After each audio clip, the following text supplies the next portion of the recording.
You're listening to Murder Not Murdering with Erin, And Autumn, a true crime podcast about murder and murdering. but we are not murderers.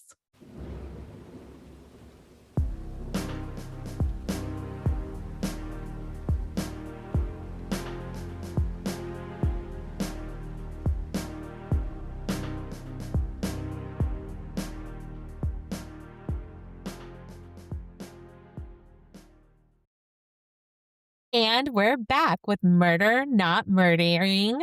Oops. Murdering. See, Good start. This is why.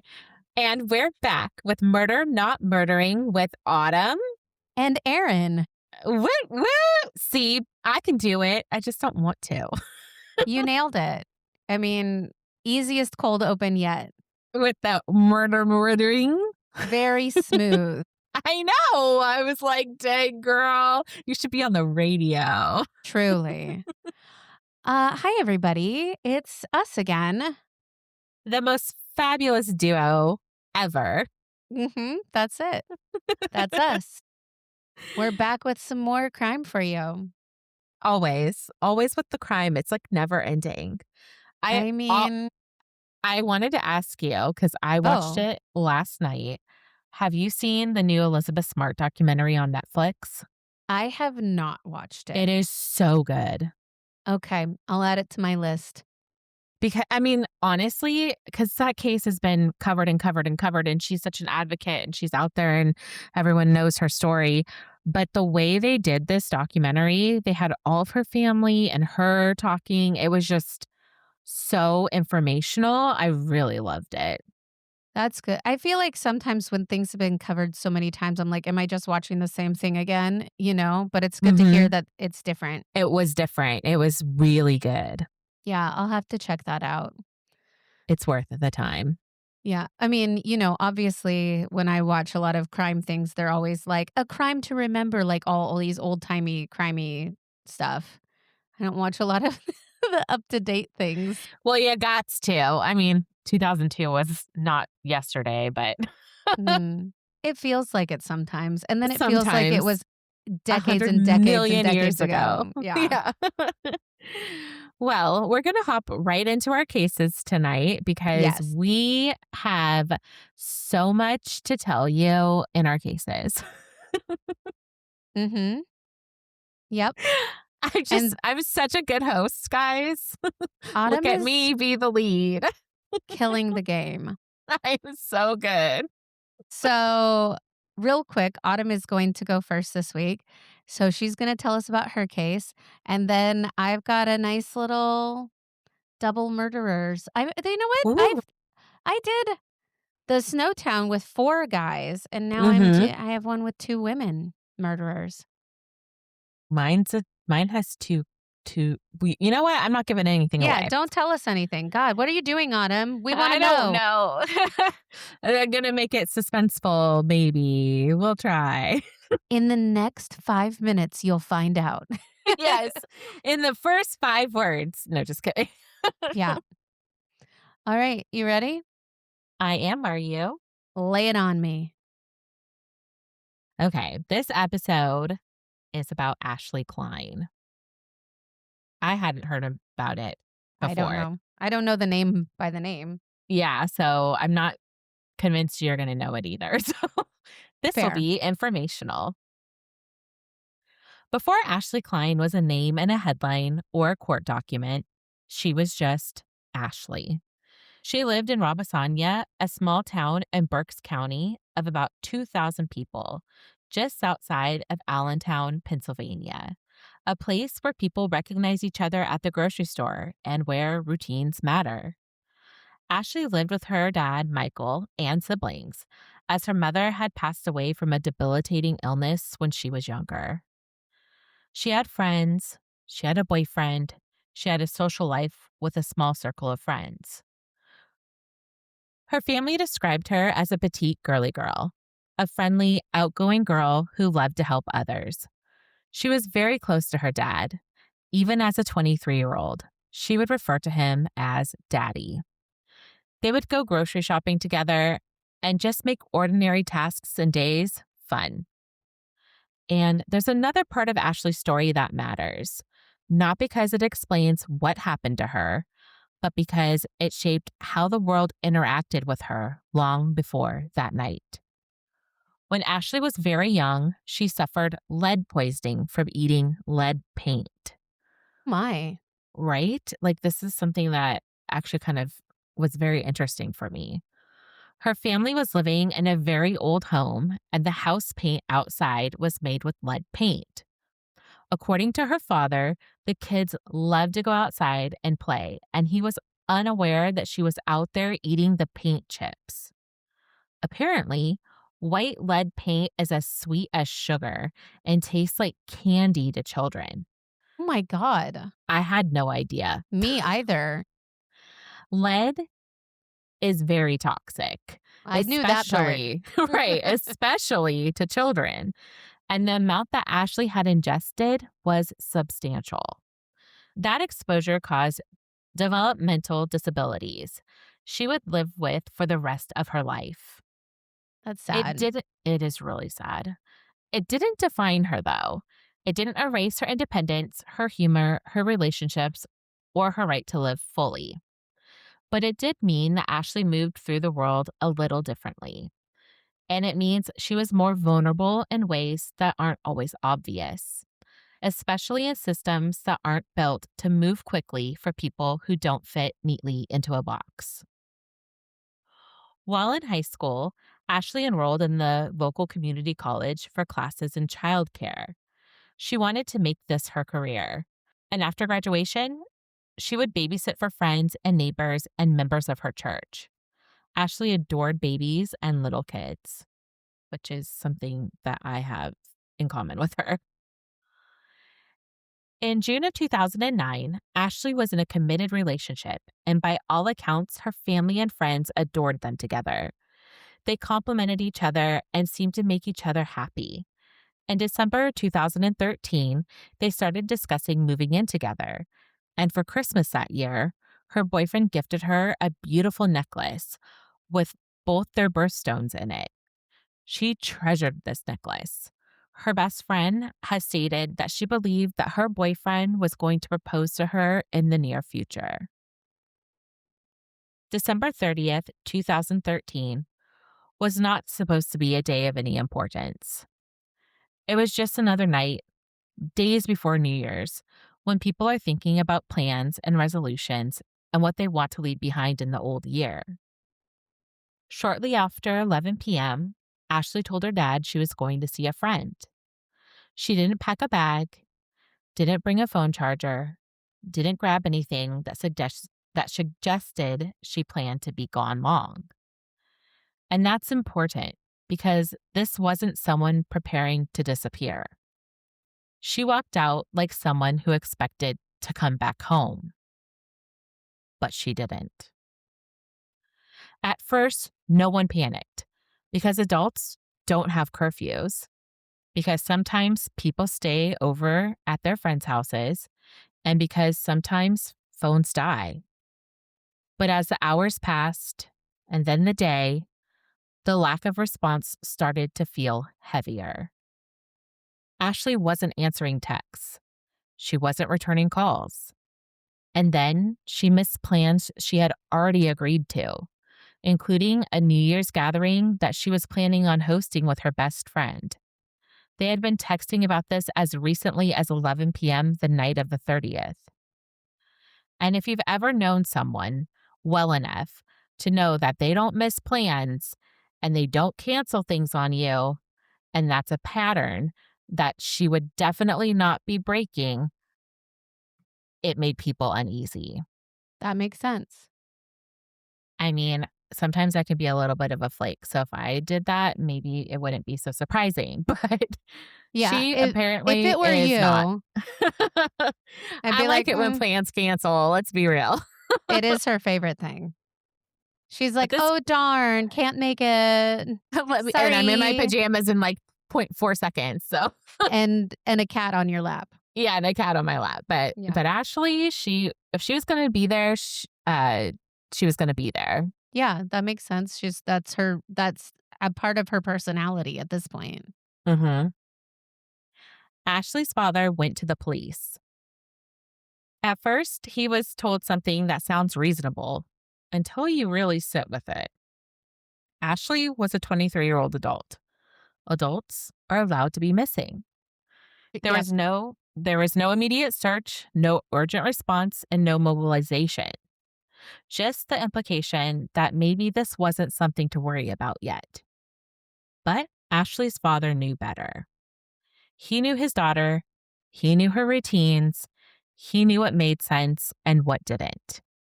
And he also knew something the system wasn't accounting for. Ashley had a developmental disability.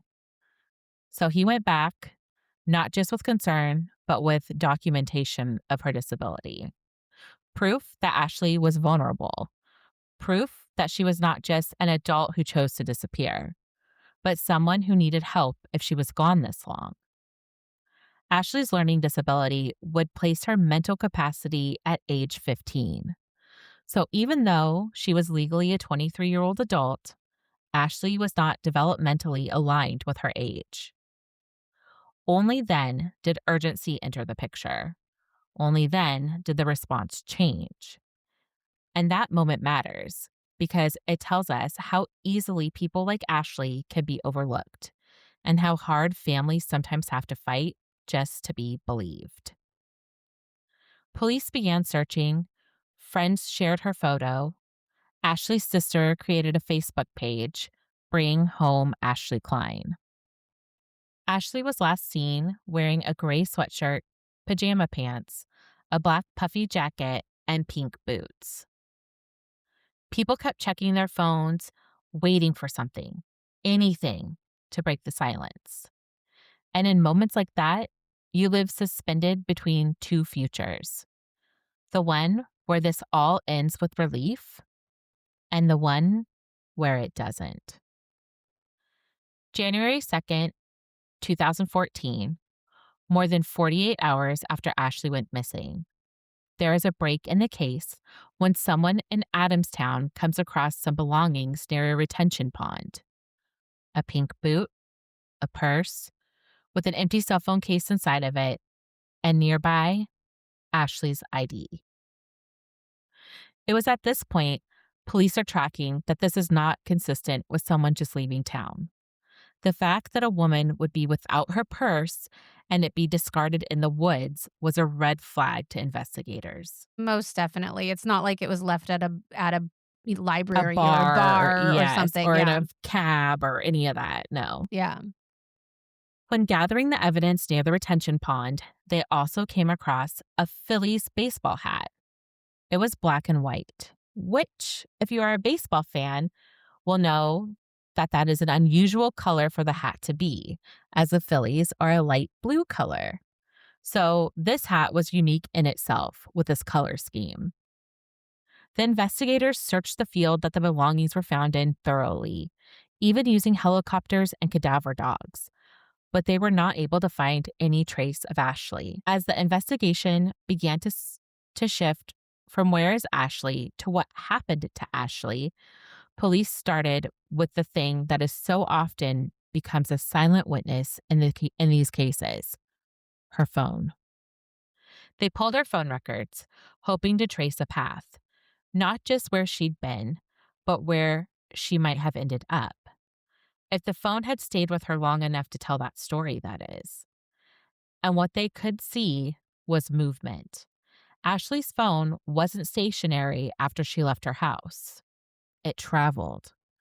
At the time of her disappearance, her phone registered activity in the Reynolds area, which immediately narrowed the search and gave investigators something solid to build from. But the phone didn't just tell them where Ashley might have gone. It also told them who she had been talking to right before she vanished. Investigators noticed a call that stood out: a 3-minute call placed at around 10 p.m. on December 30th, just before Ashley left her house. The call came from someone Ashley knew through church, someone who, according to people close to her, had been searching for something: redemption, guidance, meaning, and had gravitated toward religion in that pursuit. When police tracked him down, they learned something else. He had been romantically interested in Ashley, but Ashley did not return those feelings. She had been in a committed relationship for 4 years, and by all accounts, she wasn't looking elsewhere. Police went to speak with him. He told them he had not seen Ashley that night, that their contact ended with that phone call. Still, timing matters. A call placed minutes before someone disappears doesn't just get brushed aside. So he was added to their list of suspects. Not because they knew he was responsible, but because when someone is among the last to speak to a missing person, they become part of the story, whether they want to be or not. Ashley's long-term boyfriend was also on this list, and detectives went to speak with him. He said he was in contact with her on December 30th. He was home playing video games, and they had been in contact for most of that day until her communication with him abruptly stopped. He had no alibi, as he was home alone playing video games. Detectives also learned that the day after she went missing, he did not show up for work. Red flag. Also, once Ashley was reported missing, he went over to her home and wanted to check her laptop and Facebook to see if he could see who she had been in contact with and what she had been up to. And after he did this, he changed the passwords on everything so that no one else could get into her accounts. Detectives were growing more suspicious, as this looks like he was trying to cover something up. They're going down the list of close friends of Ashley's and interview her friend Ryan Schaunauer. He was a lifelong friend of hers. They hung out frequently. They were very close and very comfortable with each other. He was very cooperative with the investigators. He said that the night that Ashley went missing, he had hung out with her. He had picked her up. They had watched some movies together and that she seemed distracted. She was texting with someone the entire movie. He didn't know who. He said the night ended with him driving her back to the area where Ashley lived and dropped her off. Ashley said she was going to go to another friend's house in the area, so he dropped her off nearby. And that was the last time he saw her, walking down the alley, and that he had been in communication with her into the night after he had dropped her off. He even showed them text messages between himself and Ashley that went as late as 1 a.m. into December 31st. Ryan said that after he hung out with Ashley, he went to see some friends in the Reynolds area, and his car broke down. He called the tow truck, and there was actually video surveillance footage of this, but he remained on the list of suspects because he was the last person they know of who saw Ashley. On January 8th, detectives had the retention pond drained near the site where Ashley's belongings were found. They had a suspicion that she might be in the retention pond. Ultimately, they did not find Ashley, but they did find a keychain of hers, which is super strange. Nearly 2 weeks later, on January 12th, 2014, two hikers were walking through the Middle Creek Wildlife Management Area. It's a place people go to clear their heads, to walk, to breathe, to watch birds. To find Not- bodies. That's exactly right. No. Not far away, they found a body. Oh, I can't imagine. It's not only is it traumatizing for the hikers, but then obviously very sad for everyone else. Hmm. But imagine if you were the person that something like I wouldn't be able to go on a hike any other time without thinking of No. that moment. Never again. Yeah. Honestly, it gets really way worse. No. Her remains were so badly damaged that identification had to be made through dental records. Oh And my God. And just like that, hope collapsed into reality. Ashley had been murdered. Ashley's body had been burned beyond recognition. She was stabbed 5 times in her back. among other multiple traumatic injuries. Beyond comprehension, after the autopsy was conducted, they learned that Ashley had been burned alive, Oh as my God. they found soot in her lungs and an accelerant was poured over Ashley's pelvis. Oh, I hope she was not alive when that happened. She was alive. Oh God, Autumn. Isn't that the worst? That is like literally the worst part of the whole. I It's almost an left it out. actual nightmare. Yeah, it's horrific, horrific. I hate that. Monsters. Monsters. The district attorney's office withholds this information from the public. These details could help them uncover who killed her, keeping the details private so that only the killer would be the one with this information, which is pretty common in cases to keep a piece of that information private from the public. But my God. If accelerant was used, somebody most likely bought a can and a small amount of gasoline. So detectives are hoping that tracking down this could help lead them to who was responsible. So they start reviewing footage, spending hours and hours watching gas station surveillance videos to see if someone purchased a small amount of gas in a gas can. This pays off. They come across a man who bought $10 worth of gas and a gas can. And not only that, but he was wearing a black and white Phillies cap, just like the one they located by Ashley's purse. This man is identified as Adam Lynch. He is well known to the local authorities with a long rap sheet, including criminal mischief and theft. They ask Adam to the station for an interview. When questioning Adam, they ask him if he knows Ashley Kline, and he denies knowing her. They then show him the footage from the gas station of him in the hat that was found with Ashley's belongings. He quickly pivots and says, "I didn't kill her. Ryan Shanahauer did." He says that after it took place, he went with Ryan to help conceal it. So he admits to concealing a crime, but denies having anything to do with the murder itself. Police are not convinced he's telling them the truth, so they call in his girlfriend Jessica to ask her a few questions. The interview was really going nowhere, as they were getting the impression she was afraid to speak. They take a break and let her go out for a smoke. They send out one of their female troopers to go sit with Jessica while she smokes, and she casually asks Jessica what Adam and Ryan did to Ashley, hoping that with this change of scenery, her guard would be down and she would give some sort of information. That's when Jessica turned to the trooper and said, "They burned her." Oh, That critical piece of information had been withheld from the public, so right away the detectives knew they had their guys. yeah. Almost immediately, Adam and Ryan began pointing fingers at each other. They were desperate and blame shifting. Investigators recognized that tactic instantly. Adam, in particular, didn't just deny involvement, he redirected it. He told detectives that Ryan had been angry with Ashley, that Ryan wanted to hurt her, that he couldn't accept the fact that she didn't want to be with him, that she had rejected him, that she had chosen someone else.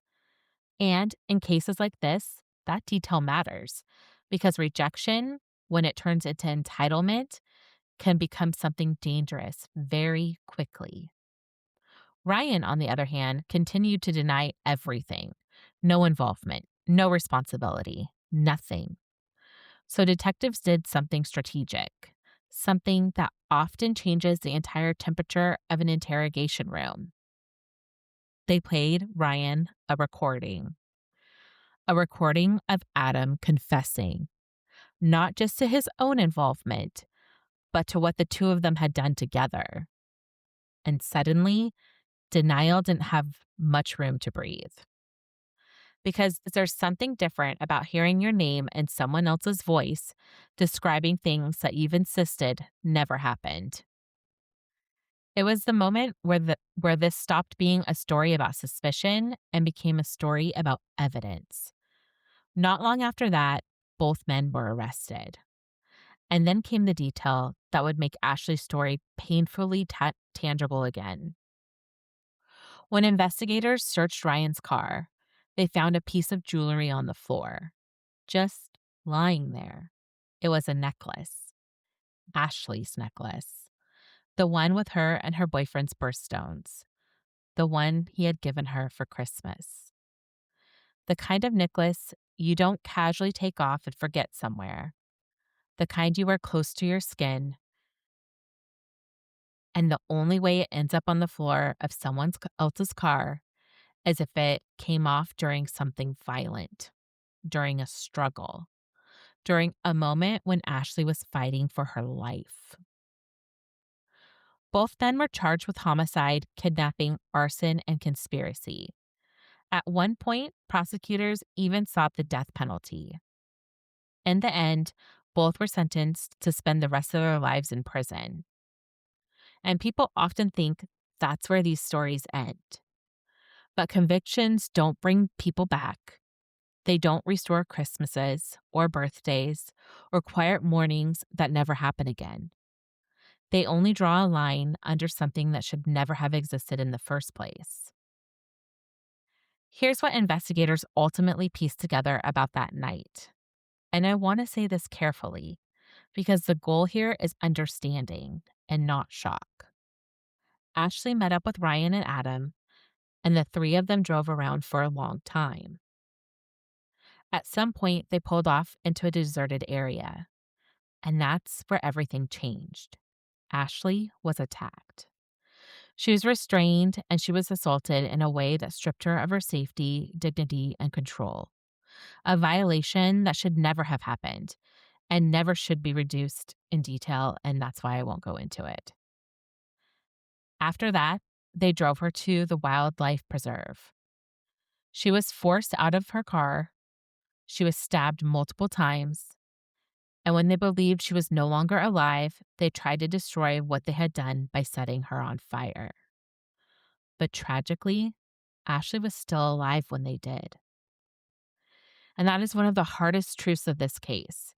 Not just that she was killed, but that she suffered in a moment where she should have not had to be in that position at all.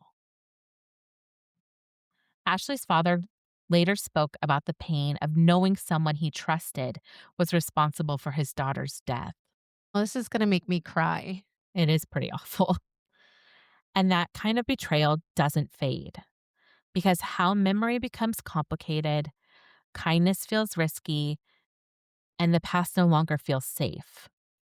When violence comes from strangers, we can place it somewhere else. When it comes from someone familiar, it changes how you see everything. Ashley wasn't famous. She wasn't a household name. She was just a young woman living her life in a small Pennsylvania town. And that's exactly why her story matters.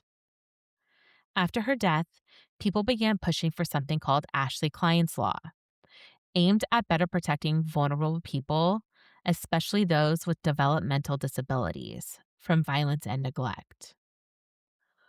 When I think about Ashley, I don't want to picture what happened to her. I want to picture a young woman talking on the phone with her boyfriend, making plans, laughing with friends, living a life that didn't revolve around tragedy. Because that's who she was before someone made a choice that took everything away. And maybe the most powerful thing we can do with stories like hers is not just to feel afraid, but to feel protective of ourselves, of each other, of the people we love.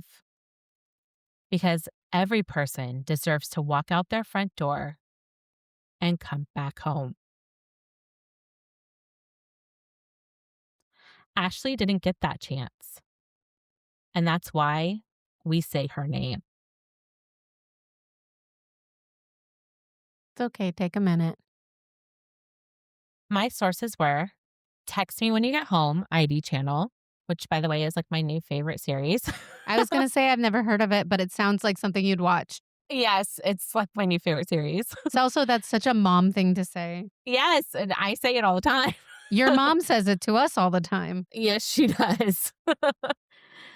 Facebook, Bring Home Ashley Kline, Lancaster Online, WGAL, Reuters, Change.org, Reading Eagle, and NBC 10 Philadelphia. Well, Isn't that that was just so so sad. tragic? Yeah, it's so sad. I was, It's like, getting awful. emotional. You're like, there's I just so you know, I edited it out, but there was a moment where Autumn's like, "Are you there?" And it's because I was like, "This is just so sad." It's like this, it is so sad. But honestly, what a, also those text messages that piece of shit Ryan was showing the detectives, he had her phone and was texting himself. That is just so fucked up. Diabolical. I hate it. And the manner of which they did everything too is just so horrific. I mean, that poor what she went through is just I can't even. Like the horrors. The Horror, horror. horror. Awful, awful. That poor, poor girl and her poor family. It's already one thing to find out that someone has been murdered, but when you know that they suffered, it just makes it 10 times worse, I think. I would agree. Yeah. Well, that was really sad. Whew. Okay, then. Well, I'm going to take us back to the 1950s. So buckle up. I'm buckled. Good. This is, and I was going to give it a different name, but I changed it last minute. So this is the Parker-Hulme murder. And there are no French words in this entire case. So Yay! yay for Normally, me. normally I'm not the one with the difficulty saying words, but I was having trouble tonight. That's all right. You know, it happens to the best of us. It's almost always me. So just so you are aware, I mess up my words constantly. I'm also dyslexic and I'm reading. Right. She has So an excuse. I don't. well, you know, you're tired. You've been working all day. True, So I am fair tired. enough. Fair enough. All right. So my case, like I said, is the Parker-Hulme murder. It's a pretty famous one too. So on the afternoon of June 22nd, 1954, a woman named Honora Mary Parker left her home in Christchurch, New Zealand. She was 44 years old. She was practical. She was tired. She agreed to go for a walk with her daughter Pauline and Pauline's closest friend, Juliet. They walked through Victoria Park along a narrow pathway bordered by trees and damp earth, a place where people walked every day, a place where no one expected anything extraordinary to happen. Later, when the police asked what went wrong, the girls said it happened suddenly. But that wasn't true, because this murder did not begin on that path. It began years earlier, in sick rooms and school corridors, in whispered vows and spiral bound notebooks, in a private world where two girls decided, slowly, deliberately, that they were above everyone else. Pauline Yvonne Parker was born in 1938. She spent much of her childhood alone. She was frequently ill, osteomyelitis, reoccurring infections. She was hospitalized for long stretches. Pain was a constant presence. But so was boredom and resentment. Her parents ran a boarding house. It was respectable, modest, busy. Pauline often felt overlooked. She later wrote, "I feel very unhappy and miserable. I'm quite alone." Pauline learned early to watch, to internalize, to fantasize. By adolescence, she was deeply introspective and emotionally volatile. Like most teenagers, her diary became a place where feelings weren't moderated, where rage, devotion, and contempt could exist without consequence. She did not see herself as ordinary. She saw herself as misunderstood. Again, kind of normal teenager feelings, right? I've been there, you've been there. Yeah, we journaled. We did it. We journaled together. We had a joint journaling book. We would leave it in a locker Remember and that? yeah, and then we would leave it was a composition book and then we'd leave Mhm. it, and then if we were in class writing in our composition book, we looked like we were doing the right thing, instead we were passing notes through a notebook. Passing notes, yep. Yep. Okay, so Juliet Marion Hulme arrived in New Zealand from England in 1952. She was everything Pauline was not: confident, articulate, dramatic. Juliet's father was a distinguished scientist. Her mother was glamorous, distant, and often ill. Juliet learned to command attention early. She too was frequently sick, though. Tuberculosis had confined her to her bed for months. Isolation fed her imagination and reinforced a sense of specialness. Juliet would later say that she always felt apart from everyone else. Where Pauline retreated inward, Juliet projected outward. She didn't just imagine worlds, she expected them to exist. They met at Christ Church Girls High School. The connection was immediate and overwhelming. Teachers noticed the intensity. Other students faded away. Pauline wrote, "I love Juliet so much. She is my only true friend." Soon, even that word friend felt insufficient. They began spending hours alone, writing stories, watching films obsessively, talking about destiny. They didn't simply like one another, they validated one another. And that validation became the most dangerous thing either had ever known. Together, Pauline and Juliet created the fourth world. It was an elaborate fantasy kingdom populated by saints, rulers, and gods. And it had laws, hierarchies, moral codes. And most importantly, they belonged at the top. Pauline wrote, "We were both convinced that we have a mission to fulfill. We are superior beings." This belief hardened over time. Ordinary people, parents, teachers, classmates became obstacles, inferior, contemptible. Pauline referred to disliked adults as, and you'll like this, Autumn, dirty little bitches. Oh, wow. Yeah, that's nice. Her mother appeared often in her diary, increasingly hostile, increasingly dehumanized. She wrote, "I feel the hatred rising up inside of me." Fantasy became justification. Adults began to worry. Doctors suggested that the girls' relationship was morbid. Now, the implication here is unspoken but very clear because in 1954, homosexuality was thought up as a mental illness and it was treated with intense treatment. They are insinuating that the girls might start a homosexual relationship or might be in one. So plans started to be made.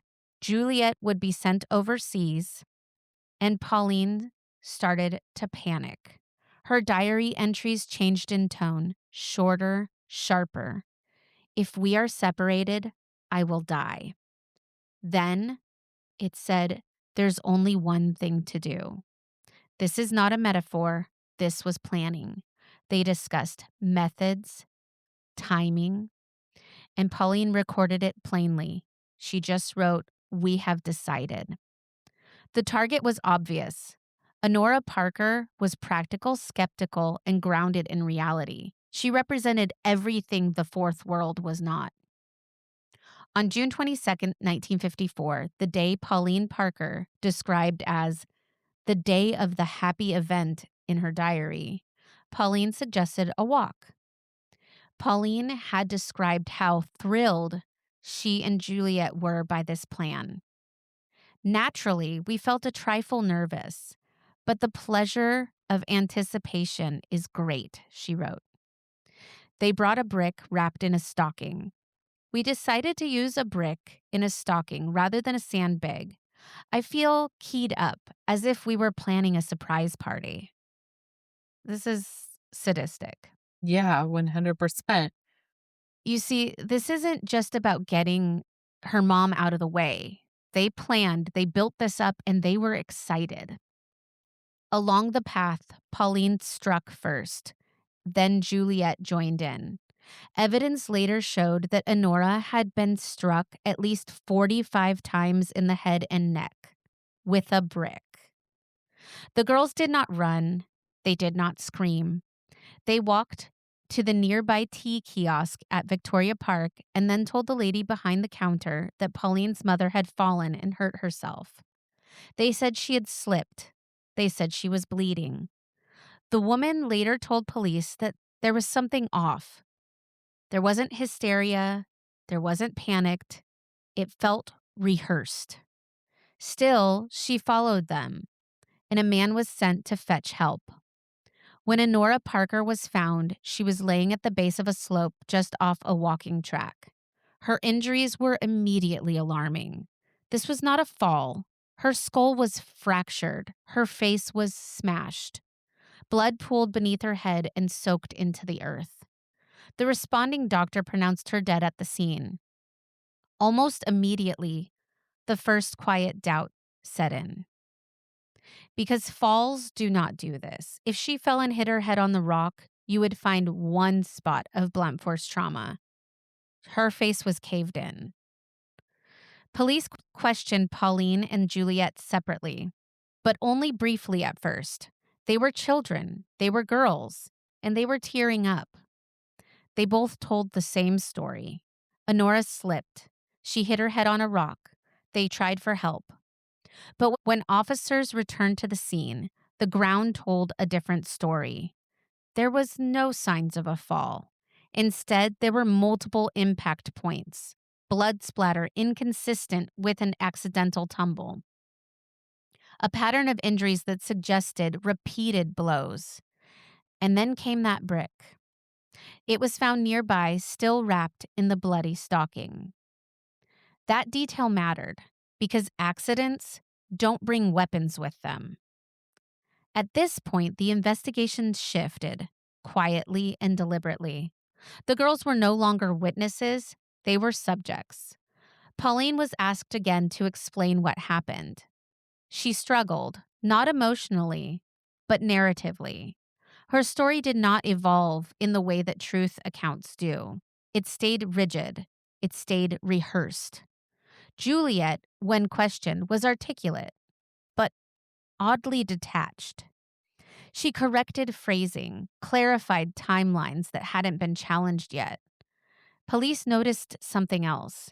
Neither girl asked how Honora was doing.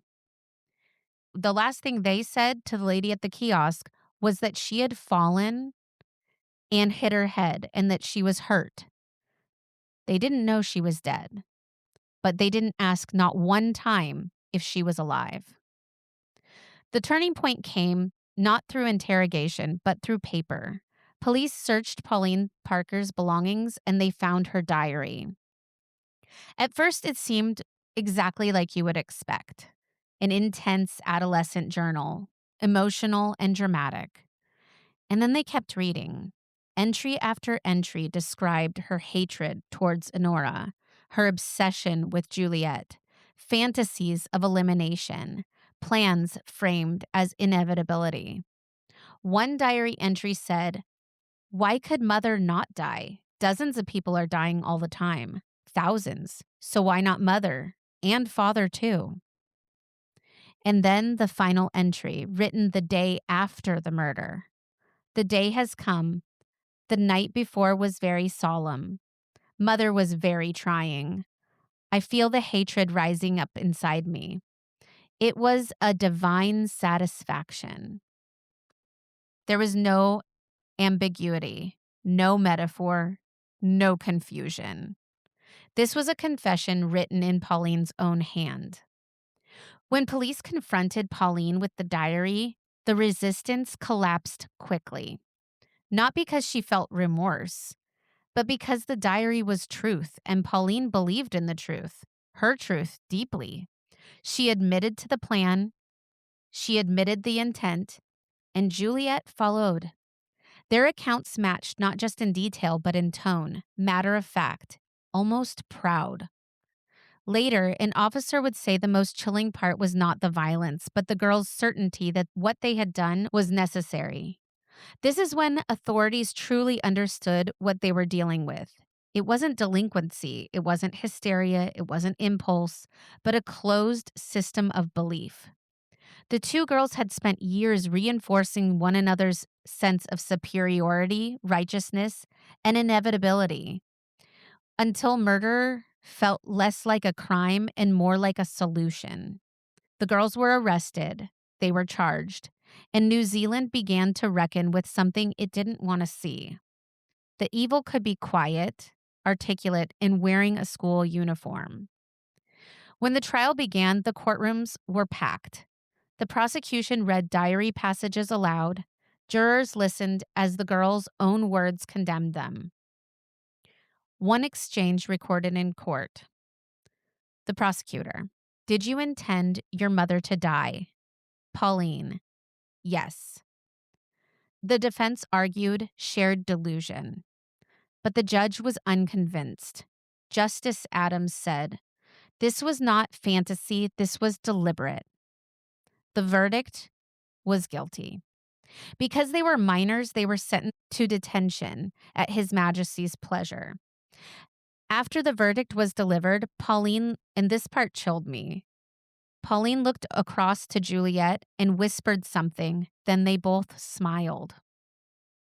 Newspapers exploded. Headlines warned twisted schoolgirls, dangers of unchecked imagination, sex perversion, and youth. This is 1954. Female violence terrified people, and so did female relationships. This case turned into a warning tale about homosexuality, fantasy, youth corruption, and women stepping outside prescribed roles. The girls were less individuals and more symbols of that. Pauline Parker was released in 1959 after serving 5 years. Because she was a minor, she only served 5 years for murdering her mom with a fucking brick. I can't. Following her release from prison, Pauline was given a new identity as Hilary Nathan and spent some time in New Zealand under closed surveillance before being allowed to leave for England. As an adult, she became a devout Roman Catholic. While she has never spoken to the press, she has expressed strong remorse. In a 1996 statement released through her sister stating, "Pauline committed the most terrible crime and has spent 40 years repaying it by keeping away from people and doing her own thing. After it happened, she was very sorry about it. It took her about 5 years to realize what she had done." Juliet Hulme and Autumn, you're gonna freak, left New Zealand after her release from prison. She had spent time in England and the United States, after later settling into Scotland and becoming a successful historical detective novelist under a new name, Anne Perry. She is not, What? yes, she started writing crime books. I can't. And she was very successful at it. She has not spoken much about the murder or her relationship with Pauline, other than to say that they were very obsessive, but not lesbians. Weird thing to put out there, but Yeah, that's like super strange to clarify on. well, they made such a big deal about the lesbianism in the papers and stuff like that. And so I think she was just clarifying that that wasn't their relationship. I don't know. Or maybe she was just denying it because she also was part of the Church of Latter-day Saints, and that's not allowed. Anyway, this was not a crime of passion. This was a crime of belief. Two girls convincing each other that love meant loyalty above life itself. And when reality threatened their world, they chose to destroy it. Now, this case might seem familiar because it would live on when the murder received wider public attention following the release of Peter Jackson's 1994 film, Heavenly Creatures, starring Melanie Linsky, and Kate Winslet. The film received an Oscar nomination for Best Original Screenplay in 1995. My sources were Wikipedia, New Zealand History, the Christchurch City Library, All That's Interesting, A&E, Sci-Fi, Medium, and the New Zealand Herald. My God. Did you know that one? No. It's kind of a famous one. A lot of podcasts have covered it. So I was like, oh no, she'll know it. No, I Because have never heard it. it's one of those things where you have two teenage girls that murdered a woman. It kind of stands out, you know? But it hasn't been done a lot. Like there's not like tons of documentaries on it. There's been a few books. And then it became famous again in the 90s when that movie came out.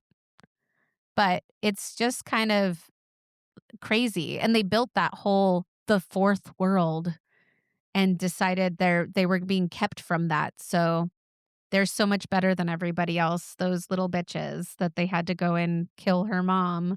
It's also in the diary entry. I don't know if you noticed, but she said, so what if mother dies and father? It's like, oh shit, you were planning on killing your dad too? Jesus. That was news to everyone until that moment, apparently. Oh my God. She was ready to get rid of old dad as well. It's just a pretty horrific. And, you know, so often we see female poisoners. I feel like so that is a way with power and everything. We see that a lot. So when it is a violent death like this, it really stands out. And the fact that these were two teenage girls that savagely beat this woman with a brick, her own mother. I mean, 45 times. 45 That's times. insanity. And I mean, I guess this must not have been a very populated park because I would assume you would hear something. One would think, like, Jesus. Because then they just walked over to the tea cart. So I don't know. But, and then they were just like, yeah, we did it. They were like boasting about it and proud of themselves. And then they only served 5 years because they were minors. I think like the horrificness of that murder. Yeah, I don't think they should be out. I'm just saying. Well, one of them is still alive. Oh, Yeah. go So, figure. but it's actually the daughter Pauline is still alive. And again, like I said, she's changed her name and she became a devout Catholic and is repenting or whatever. And Oh, you then repent that, girl. You I mean, thou shalt not kill, my friend. right? Like you're an honor thy mother and father. Like what? Yeah, not hit them with bricks, my love. And Yeah, then that's not the direction we go in here. I was flabbergasted when I read that the other one became a crime novelist and really successful. I was like, what? And then no one found What out a plot twist. well, they didn't find out that because it was a pseudonym. So they didn't find out that she was an actual murderer until like the 90s. Jesus. Isn't that crazy? She passed away in Mm-hmm. 2003. But isn't that crazy? Just started writing Yes. about crimes after that? I mean, okay. I guess write about what you know. Mm-hmm. Yikes. Anywho, that was my case. And I can't believe we had some similarities this time. Team Yeah, murders yeah. teamed up. Teamed up. But mine didn't turn on each other. They were like, "Yeah, we did it together. It's our thing." I still can't believe it I can't either. What the when hell? I told you it like creeped me out when I was reading about it and they said that when they said that they were guilty, they both looked at each other, whispered something and smiled. Creepy. And then 5 years, that's it. You guys are good to go back out into the public world. And become a true crime writer. This is real. I Me can't. and Erin have never killed anybody. That is our whole podcast. It's we talk about murder, but we don't do the murdering. So there you are, folks. Good God. Although I will say, I don't know if I mentioned this on the podcast yet, but we went to my dad passed away and we went to his memorial and At the memorial, I did walk away with a briefcase full of knives. This is not a joke. She really Not did. because not because my dad was a chef, but because he did have quite the collection of pocket knives, and my dad's friend had them to hold on to. But the funny thing is that briefcase full of knives has nothing on my dad's collection of knives, and my dad is Yeah. very excited for you. He's like, "Oh, No, she's got all these knives." not only did I have the briefcase full of pocket knives, but I also left with a giant dagger as well. The funny thing, and they were my dad's, but there used to be more. But the funny thing about it is, at my dad's memorial, we took a picture of me holding the box o' knives and sent it to Stabby Jim because Mhm. Yes, we because did. as our listeners know, Autumn's dad collects knives, and he was really happy for me. He was It's like very happy. I was like, "Okay, leaving dad's, memorial here, and I'm just gonna take my briefcase of knives with me." It's like, "Wow, dad, thanks. Thank you. Thank you so much." Oh, what a time. It was a metal briefcase, too. Yeah, it was. It was a metal briefcase. I felt like I was smuggling drugs or something. I don't know. It felt very, like, 1980s. I was living my Miami Vice life. Anyway, I mean, who knows? There's probably drug residue in it. Knowing my dad.